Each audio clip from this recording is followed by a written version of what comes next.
રાત્રિના અંધકારમાં વાદળોએ ગર્જનાનું કામ કરી લીધું. વીજળીએ ચમકવાનું કામ કરી લીધું અને વર્ષાએ વરસવાનું કામ પણ કરી લીધું. પરંતુ કોણ જાણે કેમ, હજુ વિશાખાનું કામ તો પૂરું થતું જ ન હતું. એવો તે કેવો કેસ આવ્યો હશે આજે કે તે નવરી પડતી જ ન હતી. ઘેર આવીને સીધી પથારીમાં પડશે એવી ઊંઘી જશે. જંકભાઈની વિચારમાળા ત્યારે તૂટી કે જ્યારે ડોરબેલ વાગી. ધારણા મુજબ વિશાખા ફ્રેશ થઈને આવીને પપ્પાને વળગીને ગુડ નાઇટ કહીને પથારીમાં લંબાવ્યું. સવારે ઉઠીને સ્નાન કરીને જંકભાઈ ચા બનાવી ટેબલ પર મૂકીને વિશાખાને ઉઠાડવા જતા હતા ને વિશાખા ટેબલ પર આવીને ચા પીવા લાગી. કેમ આજે એક જણનું મોં ચઢેલું છે? કોઈ બોલતો કેમ નથી? વિશાખા પપ્પાને અનુલક્ષીને બોલી, છતાં જંકભાઈ કંઈ જ સાંભળ્યું ના હોય એમ વર્ત્યા. આજે ઘરનું વાતાવરણ જરા ગરમ લાગે છે, પણ મને ખબર છે કે એને ઠંડુ કરવા શું કરવું જોઈએ.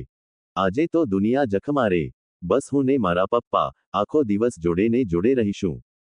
આજના દિવસનું ટાઈમ ટેબલ પણ બનાવી દીધું છે મેં તો. અત્યારે ચા પીને આ બાપ દીકરીની જોડી પાર્કમાં વોક કરવા જશે, પછી સામેની લારી પરથી સમોસા અને ચટણીને ન્યાય અપાશે.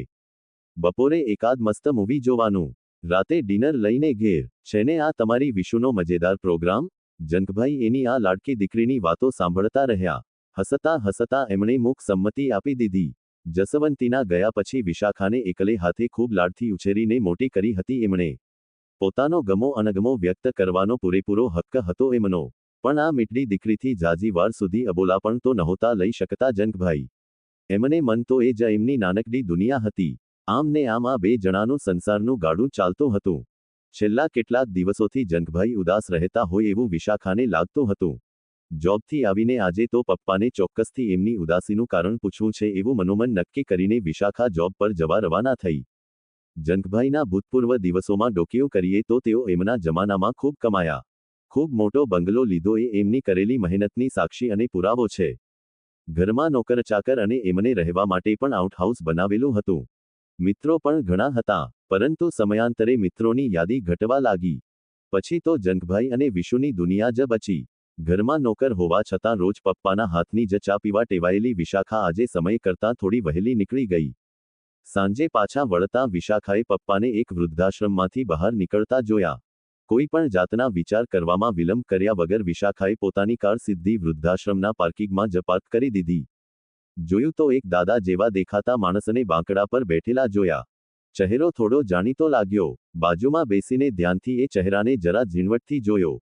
અને એના ભાલસોયા કાકુને જોઈને એમને વળગી પડી. તેનું આખું બાળપણ યાદ આવી ગયું. કાકુના સાથ વગર આમાં વિનાની દીકરીને ઉછેરવી એ જંકભાઈ માટે અઘરું હતું. આમ જુઓ તો પડોશી હતા પણ ભાઈ તરીકેની સઘળી ફરજો બજાવતા. પપ્પા એમના બિઝનેસમાં સંપૂર્ણ ધ્યાન કેન્દ્રિત રાખી શકતા કારણ કે હું નાનકડી હંમેશા એમના ઘરે જ રહેતી. અચાનક એક દિવસ એમના દીકરાની ટ્રાન્સફર બીજા શહેરમાં થવાથી વિશુ અને પપ્પા એકલા પડી ગયા. શરૂઆતમાં ફોન આવતા રહેતા પણ એ ધીમે ધીમે ઓછા થતા ગયા અને પછી બંધ જ થઈ ગયા. ફક્ત લાગણીના જોરે બંધાયેલા સંબંધ આજે ફરીથી આળસ મરડીને ઊભા થઈ ગયા. વૃદ્ધાશ્રમમાં રહેતા કાકુને જોઈને પરિસ્થિતિને પામતા વાર ના લાગી. વૃદ્ધાશ્રમની ઓફિસમાં જઈને જરૂરી સહી સિક્કા કરીને કાકુનો એડોપ્શન લેટર તૈયાર કરાવ્યો. બધા સામાન સાથે એ પોતાના કાકુને કારમાં બેસાડીને પોતાના ઘેર લઈ ગઈ. આ બાજુ દીકરીના આવવાની રાહ જોતા જંકભાઈ ચિંતાથી આમતે માંટા મારતા હતા. અચાનક કારના અવાજથી જંકભાઈ ગુસ્સામાં બહાર આવ્યા અને કહી દીધું વિશુને કે આટલું મોડું હવે નહીં ચાલે. પણ વિશાખા કારની બહાર આવીને અદબ વાળીને હસતી ઊભી રહી ગઈ.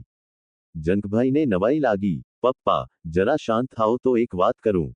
જુઓ કારની અંદર તમારા આખા ભૂતકાળને ઊંચકીને લાવી છું પપ્પા. કાયમ માટે. કારમાંથી જ્યારે વિશુના કાકુ બહાર આવ્યા ત્યારે જંકભાઈ અને જસુભાઈ એકબીજાને વળગીને હર્ષાશ્રુના વહેણમાં તરતા હતા. પપ્પા, સાચો કહેજો, તમારી ઉદાસીનું કારણ કાકુની હાલની પરિસ્થિતિને લીધે જ હતી ને? પછી વિશાખા કેવી રીતે એમને મળી તે જણાવ્યું. કાકુ વિશુનો આભાર માનવા હાથ જોડતા હતા તો વિશુએ કીધું કે ઋણ ચૂકવાનો વારો તો હવે અમારો છે કાકુ. બસ જુઓ આ આજથી તમારું ઘર છે. બીજા દિવસની વહેલી સવારે જગતભાઈ અને જસુભાઈ પોતાના જ ગાર્ડનના હિંચકા પર બેસીને વાતો કરી રહ્યા હતા. આ જોઈને મનોમન વિશુ ઈશ્વરને પ્રાર્થી રહી. ગ્રીષ્મા પંડ્યા.